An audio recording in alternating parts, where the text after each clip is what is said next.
You told me when I reached out for an interview that you pretty much had taken a break from interviews for a while. And I would love for you to share why, why. What is Sure. the after effects of all of this, sharing your story publicly? And why did you share it in the first place? So I shared it in the first place. This is not a hero story, because the newspaper got it wrong. They said, Seattle woman punched in face 5 times in park bathroom, which that's true, right? Yeah. But I really felt like they missed the story here. I I believe was, so.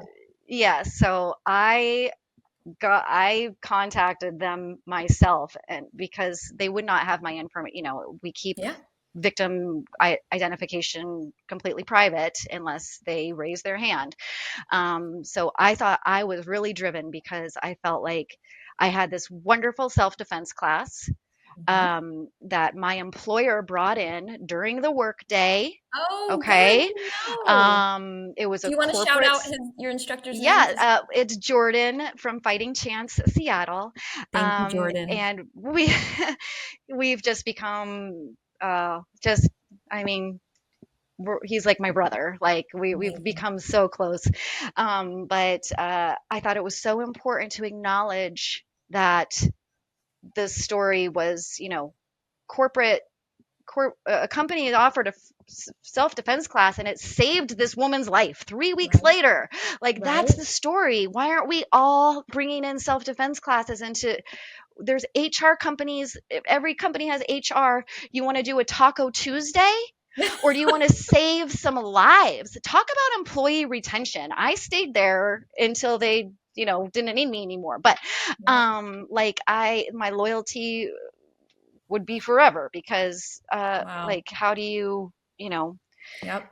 how do That you makes me feel good that because so many yes. times I've given employee self-defense workshops that people don't show up because they're I not interested. Well, it's not that they're not interested, Jen. I'd say that they don't prioritize it because of their perceived workload. Thank you. Because Hmm. we had a 2:30 class that day and it was 2:29. It was Valentine's Day. I had signed up and the HR person was walking through the office and they were like, self-defense, self-defense. And I was like guilted. I was like, oh, I signed up. I have to go. I like went in there. I was late. But Oh my God, thank I God you encourage went. I encourage everyone to take advantage of those opportunities. And if you don't have the opportunity, prioritize it and give yourself the opportunity, whether that's doing something virtual, talking to your HR department. Hmm. Um, uh, I mean, there's so much that can be done. And even if it's not for you, it's for others, who you Yeah, work with. yeah. Um, so yes, after that happened, so I shared with the news, then it went viral, and then I did interviews for a month straight, and Wow. I hadn't come down from the adrenaline. When you have that much Yeah. adrenaline, you don't come back for a long time. Um, Mm. so it was almost my birthday, and I was like, okay, as soon as my birthday comes, I'm done with this. So took a little time off.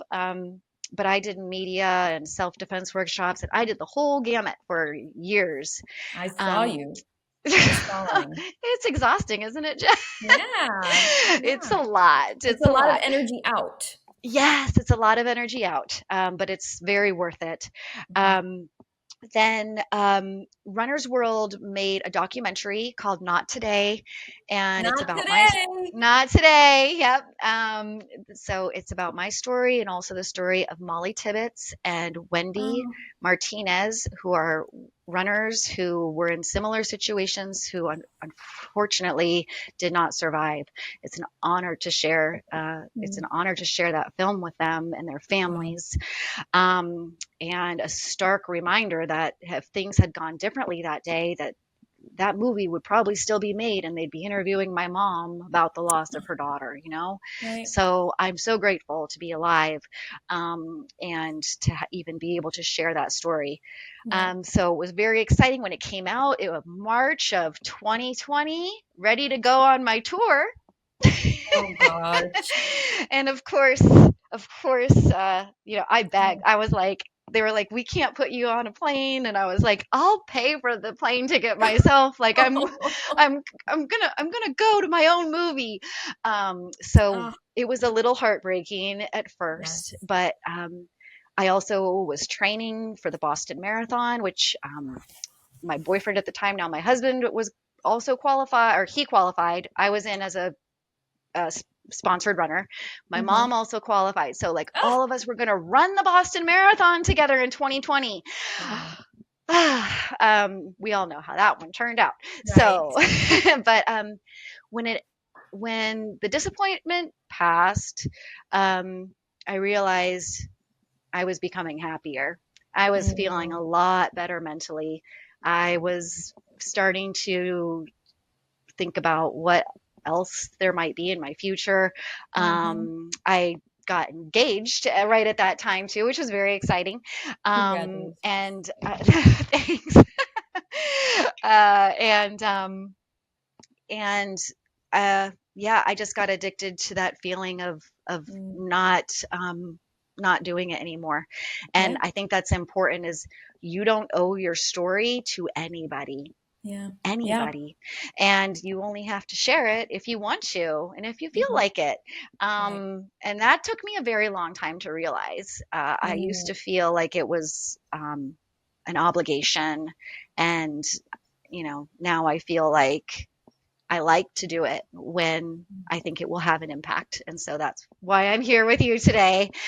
Um, amazing. And I am so, so grateful. So again, just want to make sure you understand, like from the depths of my heart, how grateful I am and humbled that you came here to do this, because I know that the break for you was really, really helpful. So thank I you. appreciate that. Well, I feel that way Yeah. about being in the art of badassery. I mean, that's pretty awesome right there. It's Um, pretty awesome. I'm really happy that I got to